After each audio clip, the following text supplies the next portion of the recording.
Dans le truc de cette semaine, vous apprendrez que pour enregistrer les dialogues les plus cocasses, il faut un appareil très sophistiqué qui répond au doux nom de mixette. Aujourd'hui, suite de notre série sur le son. Vous maîtrisez, grâce à nos épisodes précédents, tout ce qui concerne les micros. Mais il vous faut encore apprendre à enregistrer les sons qu'ils transmettent. Vaste sujet que nous allons effleurer maintenant. Dans une situation simple, vous pourrez brancher directement vos micros sur la caméra. Mais ce sera alors au cadreur de vérifier la qualité du son enregistré. Pour mieux contrôler plusieurs sources sonores et leur niveau, il est donc recommandé d'utiliser une petite table de mixage portative qu'on appelle une mixette. Dans les situations complexes, il est même recommandé de confier cette mixette à un ingénieur du son, car le perchiste a rarement suffisamment de mains pour tout faire à la fois. Alors, décortiquons cette mixette. Après avoir connecté vos sources sonores, il vous faudra d'abord indiquer pour chacune d'entre elles si son niveau est faible, comme celui d'un microphone, ou fort, comme celui d'un lecteur audio, ce qu'on appelle niveau ligne ou line en anglais.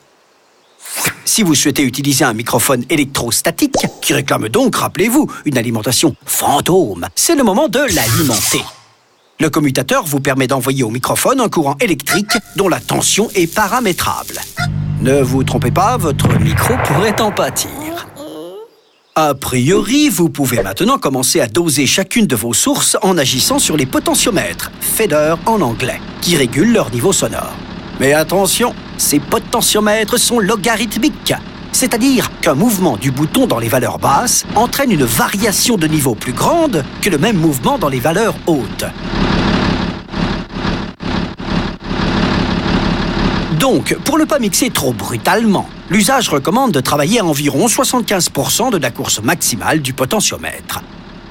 Et c'est pour ça qu'il existe un troisième réglage de niveau essentiel sur votre mixette, celui du gain, qu'on appelle aussi atténuation, et qui vous permet d'ajuster le niveau d'entrée de vos sources. À vous de paramétrer ce gain de façon à positionner au départ vos potentiomètres à 75% de leur course maximale. Il ne vous reste plus qu'à chasser les sons en maniant adroitement micro, perche et potentiomètre. Vous remarquerez que les câbles qui relient vos différents accessoires sont souvent un véritable fléau. Sachez que vous pouvez les remplacer par des liaisons HF, du type radiophonique donc, et que dans une configuration luxueuse, l'ingénieur du son pourra aussi communiquer avec ses perchistes par la voie des airs. Du grand art. Voilà pour l'essentiel. Mais sachez quand même que ces fabuleuses petites mixettes possèdent des filtres, en général des coupes-bas ou passes haut, qui, comme leur nom l'indique, coupent les basses fréquences, là où se trouve l'essentiel de la pollution sonore. Elle possède également un générateur de fréquence 1000 Hz qui, comme nous le verrons la prochaine fois, permet de régler les appareils qui enregistreront tout ça. Car autant vous le dire maintenant, la mixette n'enregistre rien du tout. Elle ne sert qu'à contrôler au mieux la prise de son. On récapitule. La mixette permet de contrôler avant enregistrement les niveaux des différentes sources sonores. Il faut soigneusement calibrer les entrées, puis le gain de chaque source avant de commencer à jouer avec les potentiomètres. À bientôt pour un nouveau truc.